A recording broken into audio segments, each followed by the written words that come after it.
सीधा इनसे संचालित करने के लिए बोलूँगी। और मैं ये दावा करती हूँ कि आज आप यदि सुधांशु जी को सुन लेंगे तो अभी तक जितनों को सुना था सबको भूल जाएंगे, क्योंकि जो इनको सुनता है वो इनका हो जाता है। इन्होंने सनातन धर्म पर इतना रिसर्च किया है, इन्होंने इतना ज्ञान बटोरा है, इतनी ज़्यादा नॉलेज हासिल की है कि पूरे विश्व में हमारे राम को मानने वाले, हमारे श्याम को मानने वाले, हमारी देवी देवता मानने वाले, हमारे चिन्ह, हमारी वैदिक संपदा और हमारी जितनी भी संपदा है वेदों की, पुराणों की, वो कहाँ कहाँ से कैसे कैसे लोगों ने ली और आज वो राज कर रहे हैं और कहते हैं कि हमने ऐसा किया है, जबकि सब कुछ किया हिंदुस्तान ने और वेदों ने।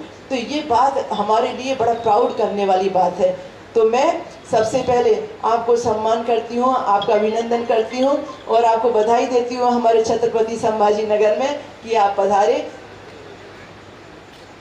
अच्छा, केंद्रीय मंत्री साथ में, तो यह आप तो हमारे घर के जैसे हैं, इसलिए हम आपको ज़्यादा परिचित नहीं करा रहे। हमारे केंद्रीय मंत्री भागवत कराड़ जी जो यहाँ के वित्त मंत्री हैं, और चूँकि हमारे संभाजी नगर के हैं इसलिए वो हमारे बड़े लाडले हैं, तो हम उनका ज़्यादा परिचय कराएं क्या आपसे। और उनका सहकार बहुत रहा है प्रत्येक धार्मिक कार्यक्रम में, मैंने हर धार्मिक बड़ी कार्यक्रम में उनका बैनर देखा है, तो मैं समझ जाती हूँ कि ये आयोजन कैसा रहा होगा। और आज शिरीष बोरालकर जी ने जो फिर से दूसरी बार हमें आभारी होने का अवसर दिया, इसमें धन्यवाद। पहले आपने देवेंद्र फडणवीस से मेरी मुलाकात कराकर, डीसीएम से मेरी मुलाकात कराकर एक बार मुझे आभारी होने का सौभाग्य दिया था, और आज मैं आभारी हूँ आपकी कि आप मेरे, अभी 2 घंटे पहले मेरी बात हुई है कि उनको लेकर आइए और आप मुझे इतना धन्यवाद का सौभाग्य दे रहे हैं। मैं आपको विराजमान होने के लिए पहले कहती हूँ, आप विराजिए। हाँ, आप विराजिए। हाँ, सुधांशु भाई जी, आप तो बैठिए नहीं, आप तो सीधा माइक लीजिए। आइए आइए आइए, बिल्कुल बिल्कुल। मंच पर विराजमान सभी परम आदरणीय संत वृंद, भारत सरकार के मंत्री और यहाँ आप सबके लोकप्रिय सांसद आदरणीय भागवत कराड़ जी, श्रीश जी, दीदी जी। वैसे तो देखिए, जब संतों गुरुओं के समक्ष हो तो बोलने का प्रयास नहीं करना चाहिए, सुनने का प्रयास करना चाहिए।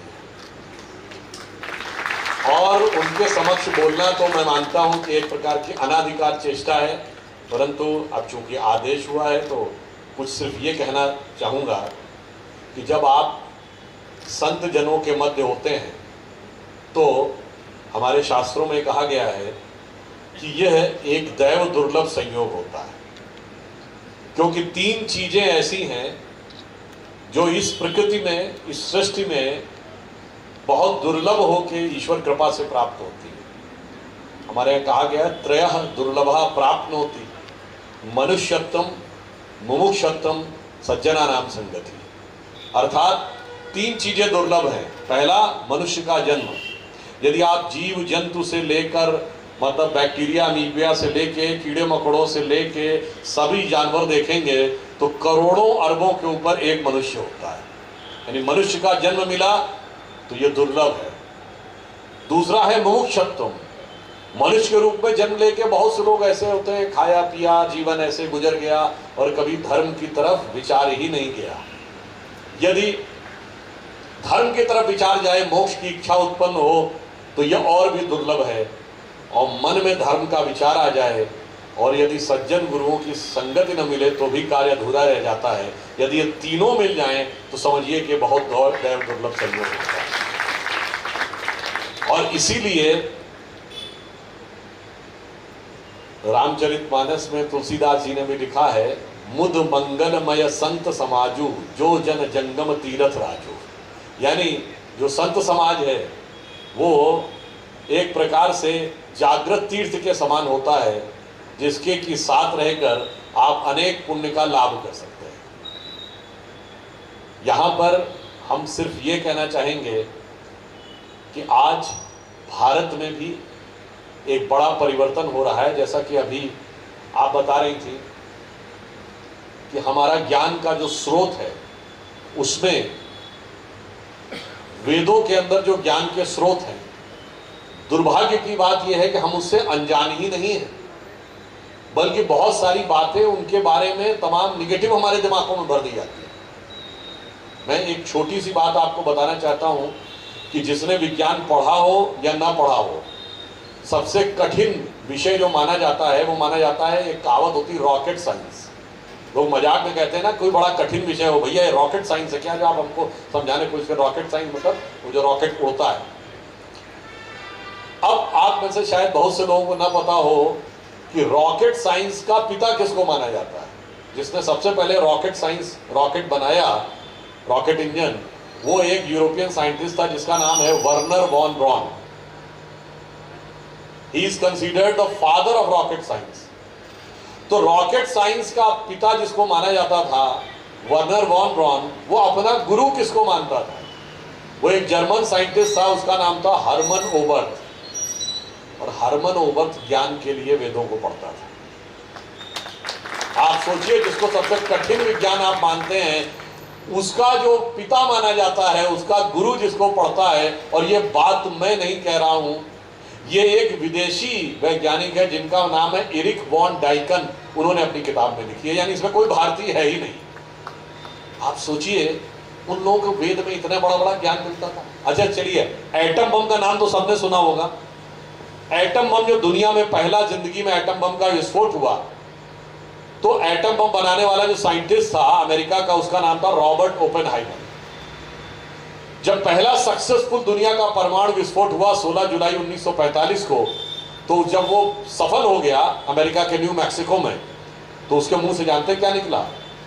इसे देखकर मुझे गीता, श्रीमद् भगवत गीता का वो वाक्य याद आ रहा है कि जो भगवान कृष्ण ने कहा था, यदि सृजन भी मैं हूं तो विध्वंस भी मैं। आप सोचिए, एटम बम का आविष्कारक श्रीमद् भगवत गीता को कोट करता है। ज्ञान दूसरे लोगों को इतना दिखाई पड़ता है हमारे यहाँ, मगर अफसोस की बात यह है कि हमारे यहाँ लोग उससे अनजान हैं। इससे बड़ा दुर्भाग्य क्या हो सकता है कि हमारी अपनी धाती, हमारा अपना ज्ञान, और हम उसे नहीं पढ़ते हैं, दूसरे लोग पढ़कर हमें बताते हैं, तब यह समझ में आता है। और अभी माननीय प्रधानमंत्री जी अमेरिका की यात्रा पर थे। आप सब ने देखा कि विश्व योग दिवस था 21 जून को।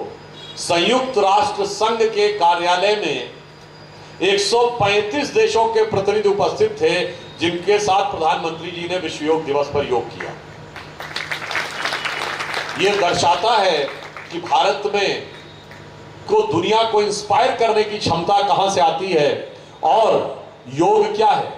हमारे वेदों में 6 दर्शन हैं, जिनको षट दर्शन कहते हैं। सांख्य, न्याय, वैशेषिक, योग, मीमांसा, वेदांत, उन्हीं में से एक योग है। तो आप सोचिए कि हमारे धर्म ग्रंथ, हमारे शास्त्रों में ज्ञान के वो स्रोत हैं जो दुनिया भर में एक एक व्यक्ति को प्रेरित कर सकते हैं। मैं एक चीज और बताना चाहता हूं। बहुत से लोग कहते हैं ज्ञान विज्ञान समृद्धि तो दुनिया के बहुत से देश देते हैं, परंतु ज्ञान विज्ञान समृद्धि के साथ आत्मिक ज्ञान कहां से मिलता है, मैं एक उदाहरण देना चाहता हूं। आप सभी लोग व्हाट्सएप यूज करते हैं, फेसबुक भी बहुत सारे लोग यूज करते हैं। व्हाट्सएप और फेसबुक का मालिक कौन है? एक अमेरिकी व्यवसायी है, मार्क जुकरबर्ग। और जो लोग आईफोन यूज करते होंगे, एप्पल का आईफोन या एप्पल कंपनी का संस्थापक थे स्टीव जॉब्स, जिनकी की मृत्यु हो गई कैंसर से। मार्क जुकरबर्ग जो व्हाट्सएप का मालिक है, उसने ये बताया कि मुझे स्टीव जॉब्स जो एप्पल का मालिक है, उसने कहा था कि अगर जिंदगी में कभी तुम घनघोर हताशा में गिर जाओ, तुम्हें लगे तुम्हारा आत्मविश्वास समाप्त हो गया है, अब तुम्हें जीवन में अंधकार ही अंधकार दिख रहा है और नई ऊर्जा पानी हो, तो क्या करना? भारत में जाना। वहां नैनीताल जिले में एक कैंची आश्रम है नीम करौरी बाबा का, वहां जाना, वहां तुम्हें नई ऊर्जा मिलेगी। और ये वाकया जब मार्क जुकरबर्ग भारत आए थे तो उन्होंने प्रधानमंत्री श्री नरेंद्र मोदी जी के सामने बोला और कहा कि मैं आया और मैं उस कैंची आश्रम गया, और देखिए संयोग क्या, वो हेलीकॉप्टर लेके गए थे, और ये था कि 1 घंटा 2 घंटा रुकेंगे और उसके बाद वापस आ जाएंगे। मगर कहने लगे संयोग वो पहाड़ी इलाका है, मौसम खराब हो गया, बारिश होने लगी, अब हेलीकॉप्टर टेक ऑफ ही नहीं कर सकता था, तो उन्होंने कहा उनको 2 दिन रुकना पड़ गया। यानी अगले दिन जाके शाम को मौसम ठीक हुआ तो वो आए। और ये मार्क जुकरबर्ग का कहना है कि 1.5 दिन वहां रहने के बाद मुझे एक अलग प्रकार की ऊर्जा अनुभव हुई। तो आप समझिए कि हमारे संत हमारे धार्मिक स्थल किस प्रकार के ज्ञान का स्रोत और प्रेरणा का स्रोत दुनिया के उन लोगों के लिए हैं जो हर हाथ में दिखाई पड़ता है। अभी माननीय भागवत कराकी से चर्चा हो रही थी अजंता एलोरा की, जो यहाँ से पास में मंदिर बने हुए हैं, कह दिया जाता है ऊपर से काट के बने। अरे कैसे काट के बने भाई, इतना आसान है, छेड़ियाँ थोड़ी से किसी ने बना दिया। अच्छा चलिए अगर हटाया तो इसमें हजारों टन पत्थर जो इसमें से निकला वो कहाँ गया? वो तो कहीं आसपास दिखाई पड़ना चाहिए। ये सब दिव्य अलौकिक चीजें थी तो लोगों को जो समझ में नहीं आती। मैं एक बार पुनः कह चुका हूँ, याद दिलाना चाहता हूँ कि आपके महाराष्ट्र में ही कोल्हापुर में महालक्ष्मी का मंदिर है और साल में 2 बार जब इक्विनॉक्सेस पड़ते हैं, यानी जिस दिन और रात बराबर होते हैं, 21 मार्च और 21 सितंबर, दोनों दिन सूर्य की किरणें सबसे पहले देवी के पहले दिन चरणों पे पड़ती हैं, हृदय स्तर पे पड़कर लगता है कि प्रणाम करके चली जाती हैं। सोचिए किस अद्भुत वास्तुकारी के द्वारा, जिसमें सिर्फ मंदिर का वास्तु नहीं है, खगोलीय गणना, पृथ्वी किस ढंग से अपनी धुरी के ऊपर झुकी हुई है वह गणना, वो सारी चीजों को लेके बनाया गया। हमारे उस ज्ञान के ऊपर, हमारे उस चीजों के ऊपर हमें गर्व होना चाहिए। परंतु अफसोस की बात यह है कि स्वतंत्रता के बाद अभी तक हम अपने उस आत्म गौरव को प्राप्त नहीं कर पा रहे हैं, जिसे हम लोग एक कविता की पंक्ति में पहले कहते थे कि उगा सूर्य कैसा कहो मुक्ति का ये, उजाला करोड़ों घरों में न पहुंचा। और आज स्थिति क्या है, खासकर युवा पीढ़ी, वो हमारी इस गौरवशाली परंपरा से अलग हो रही है। ऐसा प्रतीत होता है कि उसका लक्ष्य क्या, बस अच्छी नौकरी मिल जाए। ज्यादातर युवाओं के दिमाग में इस प्रकार की चीजें भरी जा रही हैं कि शायद उनका लक्ष्य ऐसा बनाया जाए कि एक अच्छी नौकरी, इसमें लाखों रुपए मिलते हों, फिर किसी बार में, डिस्कोथेक और पब में दारू पी के झूमो, बस यही जिंदगी का लक्ष्य है। तो उसकी एक पंक्ति थी जो हमें स्वतंत्रता के अमृत महोत्सव में ध्यान रखनी चाहिए, जब हम कहते हैं कि उगा सूर्य कैसा कहो मुक्ति का ये, उजाला करोड़ों घरों में न पहुंचा, तो न संयम व्यवस्था न एकात्मता है, भरी है अभी तक मनों में गुलामी, वही राग अंग्रेजियत का पुराना, सुनाते पड़े लोग नामी गिरामी, लुढ़कती मदिर जिंदगी की लयों में, यानी जिस ढंग से कोई मदिरा में झूम रहा हो, अभी मुक्ति का गायन स्वरों में न पहुंचा, उगा सूर्य कैसा कहो मुक्ति का ये, उजाला करोड़ों घरों में न पहुंचा। इसलिए हमें समाज को, अपने युवाओं को यह प्रेरणा देनी है कि ये भारत वो भारत है जो विश्व में पुण्य भूमि कहलाती है। श्री अरविंदो ने कहा था, जो शरीर में स्थान आत्मा का है वो विश्व में स्थान भारत का है। इसीलिए जब कभी यह बात होती है कि हमें धर्मनिरपेक्ष होना चाहिए, हम धर्मनिरपेक्ष हो ही नहीं सकते, हम तो धर्म प्राण देश हैं। हम पंथ निरपेक्ष होते हैं। धर्म वो है जो संस्कृत में ध धातु से बना है, धारण करना, धरती दोनों धा धातु से बनी है, जो धारण करे वो धर्म है। जैसे धरती सब चीजों को धारण करती, पंथ का अर्थ होता है रास्ता भी होता है, रास्तों की पहचान होती है, रास्तों का एक लक्ष्य होता है, पर धरती सारे रास्तों को धारण करती है और वो सारे पंथों की पहचान को अपने अंदर समाहित किए रहती। इसलिए हमारे धर्म शास्त्रों में धर्म की परिभाषा क्या की गई है कि धृति क्षमा दमोस्तेयम शौच इंद्रिय निग्रह धी विद्या सत्यम अक्रोधो दशकम धर्म लक्षण। यही 10 धर्म के लक्षण है। इसमें न किसी पूजा पद्धति की बात कही गई, न किसी देवता की बात कही गई, न किसी देव दूत की बात कही गई।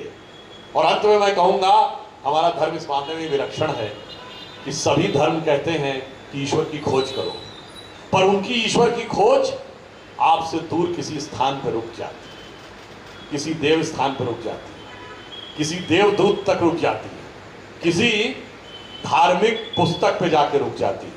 पर हमारे यहाँ जब आप ईश्वर को खोजते हैं तो आपसे दूर नहीं है, आपके अंदर तक आपको ईश्वर का अनुभव होता है। और अंदर ही नहीं होता है, अंततः आपको पता लगता है अहम ब्रह्मास्मि, यानी मैं ही ब्रह्म हूं और जीव और ब्रह्म में कोई भेद है ही नहीं। जो शंकराचार्य जी ने कहा ब्रह्म सत्यम जगत मिथ्या जीवो ब्रह्म ना परा, यानी ब्रह्म सत्य है जगत मिथ्या है और जीवो ब्रह्म में भेद नहीं है। तो आप ये समझिए हमारी और उनकी सोच में जमीन आसमान का अंतर है। वो खोजते हैं और खोजते खोजते कहीं रुक जाते हैं, हम अनुभूति करते हैं और अनुभूति करते करते ब्रह्म स्वरूप को प्राप्त कर लेते हैं।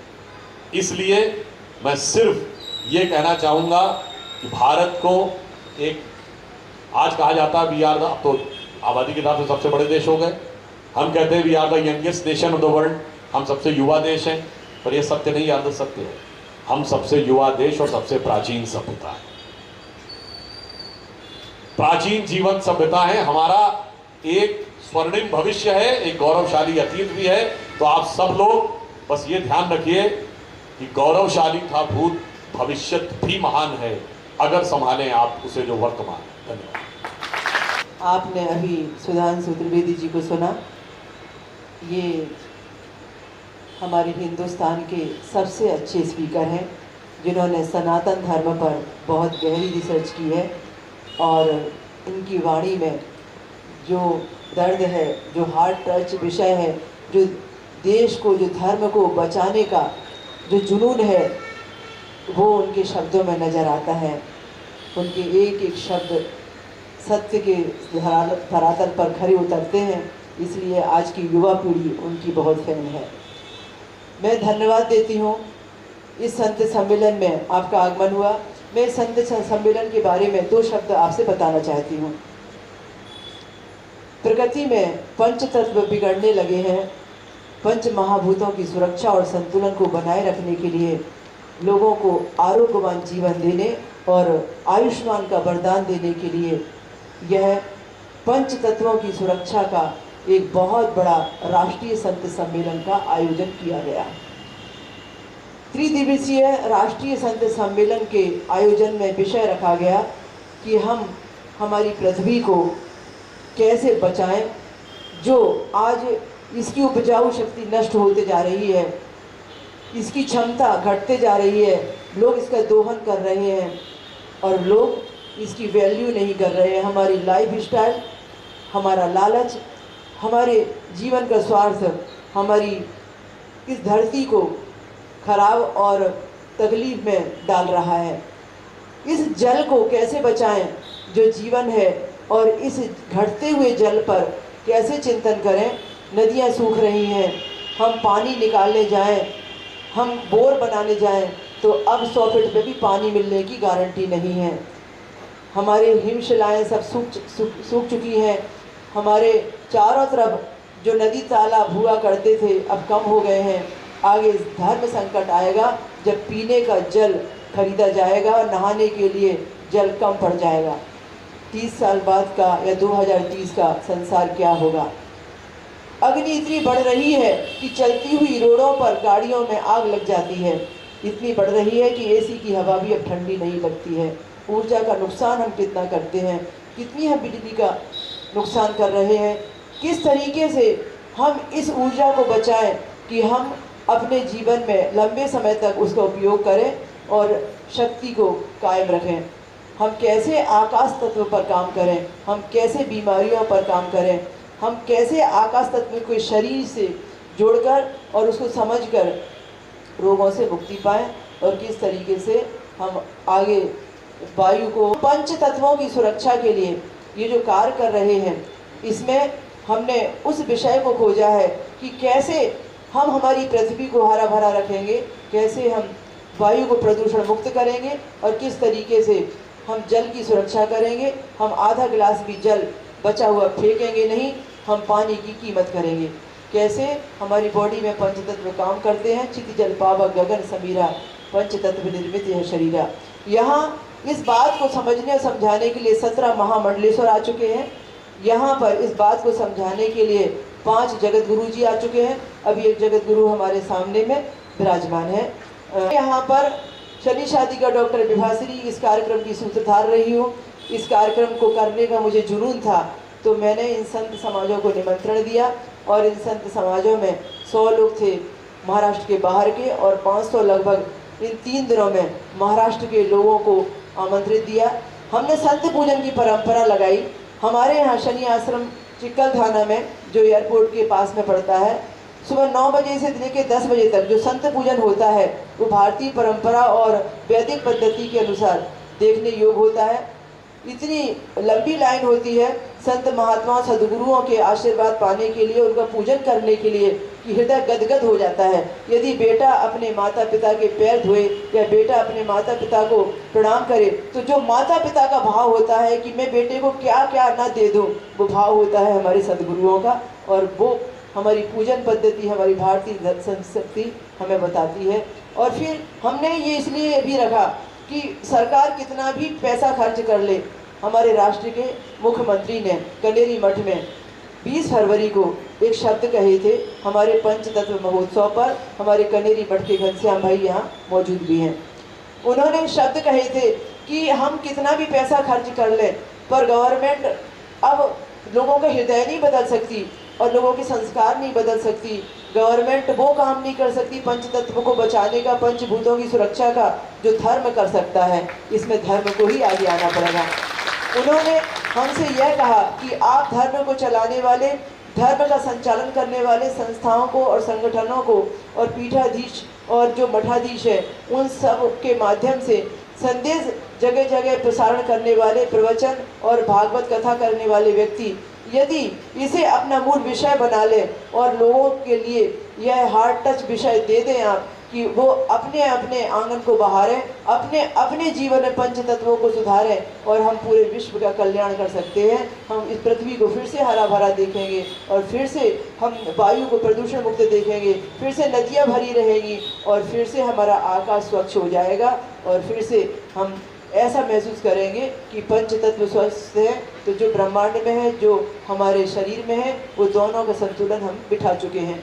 तो इस तरीके से हमने ये सारी बातों को ध्यान में रखते हुए उनकी बात को सुनकर ये निर्णय लिया कनेरी मठ में, कोल्हापुर में, कि हम इस अब विषय को अपने संभाजी नगर में लाएंगे और संभाजी नगर में वहाँ पर हमने 100 लोगों को, बाहर के लोगों को और ख़ास तौर से 500 महाराष्ट्र के लोगों को निमंत्रण दिया। हमारा यह आयोजन सफल ही नहीं, बहुत ज़्यादा सफल रहा, क्योंकि जो तत्व निकले, जो निचोड़ निकला, जो उसका आंसर आया वो इतना अद्भुत है, इतना ज़्यादा अद्भुत है कि आज बहुत सारे बड़े महानुभावों ने, आज कम से कम नहीं तो 50 महानुभाव जो विद्वान थे, जो बहुत हमारे सीओ साहब जो सुभारित टीवी के हैं, हमारे जो विराजमान हैं यहाँ पर आरपी सिंह साहब, वो भी प्रत्यक्ष प्रमाण सामने में दे रहे हैं दुनिया को कि उन्होंने भी शब्द व्यक्त किए कि इतना लोकप्रिय रहा ये कार्यक्रम कि लोगों ने बहुत ज़्यादा देखा और कल तो उनको लाइव बढ़ाना पड़ा, इतनी लोकप्रियता इस आयोजन की थी। तो ये मैंने आपको संक्षिप्त में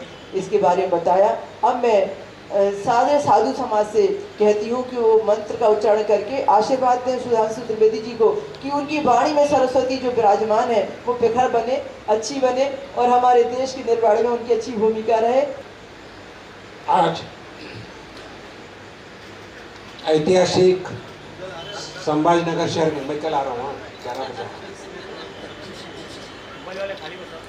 बहुत बड़ा संत सम्मेलन हो रहा है। मुझे आज 11 बजे ही बुलाया था, जो संत रैली निकलने वाली थी उसका उद्घाटन मेरे हाथ से था, लेकिन मैं नहीं आ सका।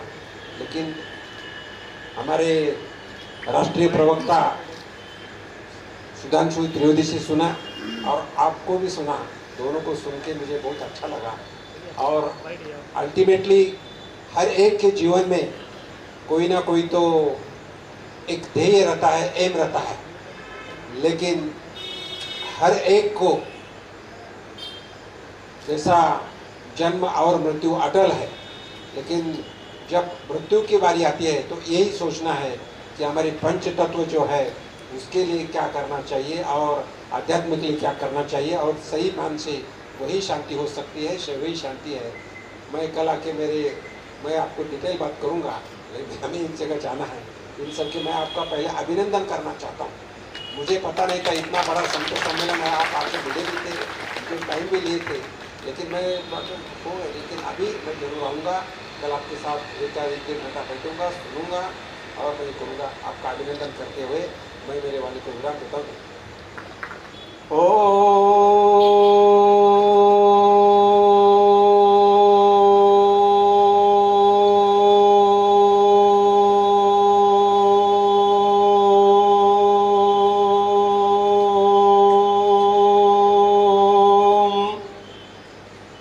चक्षुर्देवहितं पुरस्तात् शुक्रमुच्चरत पश्येम शरदः शतं जीवेम शरदा शतं शृणुयाम शरदा शतं प्रब्रवाम शरदा शतमदेनाशाम शरदा शतं भूयश शरदा शतात्।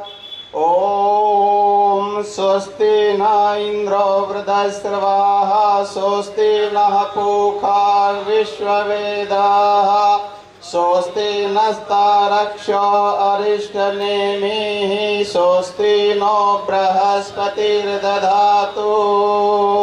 ॐ स्वस्ति पन्था मनोचरेम सूर्या चन्द्रमसावेव पुनर्ददता घ्नता जानता संगमे मही। ॐ भद्रं कर्णेभिः शृणुयाम देवाः भद्रं पश्येम शविर्यजत्राः स्थिरैरङ्गे स्तुष्ट्वाङ्गुं स्तनभिर्वेशेम देवहितं यदायुः। ॐ जज्जाग्रतो दुर्मुदैति दैवं तदुसुप्तशतदैवैति दूरङ्गमं ज्योतिषं ज्योतिरेकं तन्मे मनः शिवसङ्कल्पमस्तु। ॐ येन कर्माणि पशोमणि क्षीणो जज्ञे कुर्वन्ति विदधे कुधीराः यद पूर्वं यक्षमन्तः प्रजानां तन्मे मनः शिवसङ्कल्पमस्तु। ॐ स्वस्तिः स्वस्तिः स्वस्तिः। ॐ आप यहाँ उपस्थित रह करके केवल कार्यक्रम की शोभा ही नहीं बढ़ाई है, आपने संभाजी नगर की भी शोभा बढ़ाई है। और हमारे यहाँ दीदी जी विराजमान है और दीदी जी का ये जो प्रयास है और उस प्रयास में आप चार चांद लगाने के लिए यहाँ उपस्थित रहे। हम अपना आपका और आपके साथ में हमारे केंद्रीय मंत्री भागवत जी कराड़ जी उपस्थित रहे और आपकी सभी टीम और आपके सभी कार्यकर्ताओं को हम सभी महात्मा गणों के द्वारा आपका शब्द सुमन से स्वागत करते हैं, अभिनंदन करते हैं और आप जो सनातन की धुरा को संवहन करके सारी दुनिया में सनातन का जो झंडा फहरा रहे उसके लिए हम आप सभी की ओर से इस प्रकार के हम आत्मीय और हार्दिक शुभकामनाएं देते हैं। और सनातन का ये जो हमारा धर्म है, प्राचीन सभ्यता है, वो सारे विश्व में संसार में फैले, इस प्रकार का हम आपको आशीर्वाद देते हैं और इस प्रकार के आप सतत और कार्यरत रहे, सजग रहे और प्रयास से धर्म और देश को बचाते रहे। धन्यवाद।